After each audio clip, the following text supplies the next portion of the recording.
আসসালামু আলাইকুম। সাম্প্রতিক সময়ে পাকিস্তানের প্রতিরক্ষা শিল্পের সবচেয়ে বেশি আলোচনার জন্ম দিয়েছে D248 নামের দীর্ঘ পাল্লার লয়টারিং মিউনিশন বা কামিকাজে ড্রোন।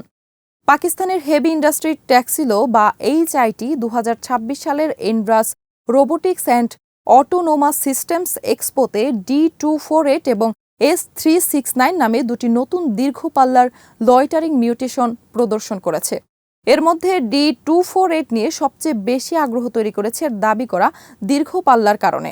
নির্মাতার প্রকাশিত তথ্য অনুযায়ী ড্রোনটির পাল্লা 2200 থেকে সর্বোচ্চ 3000 কিলোমিটার এবং আকাশে থাকার সক্ষমতা 12 থেকে 14 ঘন্টা পর্যন্ত হতে পারে। ফলে D248 নিয়ে আরও বিস্তারিত থাকছে রিপোর্টে।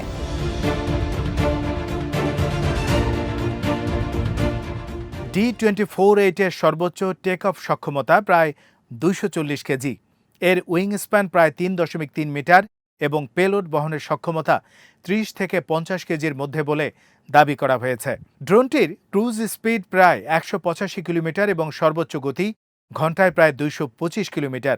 এর ফ্লাইট সিলিং সর্বোচ্চ 4500 মিটার পর্যন্ত হতে পারে বলে উল্লেখ করা হয়েছে। D248 পাকিস্তানের জন্য এমন একটি দীর্ঘ পাল্লার ওয়ান ওয়ে অ্যাটাক সিস্টেম তৈরি করতে পারে যা দূরবর্তী সামরিক স্থাপনা, অবকাঠামো কিংবা উচ্চ মূল্যের লক্ষ্যবস্তুর বিরুদ্ধে তুলনামূলক কম খরচে আঘাত হানার সক্ষমতা দিতে পারে।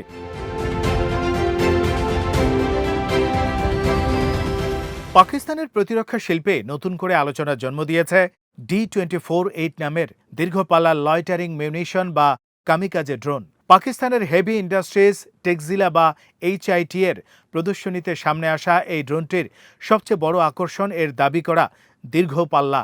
নির্মাতার প্রকাশিত তথ্য অনুযায়ী D248 সর্বোচ্চ প্রায় 3000 কিলোমিটার পর্যন্ত যেতে পারে এবং 12 থেকে 14 ঘন্টা পর্যন্ত আকাশে অবস্থান করতে সক্ষম। তাই D248কে এখনই নিশ্চিত 3000 কিলোমিটারের যুদ্ধাস্ত্র হিসেবে দেখার চেয়ে পাকিস্তানের দীর্ঘপাল্লার আনম্যান্ড ওয়ারফেয়ার সক্ষমতা বাড়ানোর একটি সম্ভাবনা নতুন পদক্ষেপ হিসেবে দেখা যুক্তিযুক্ত।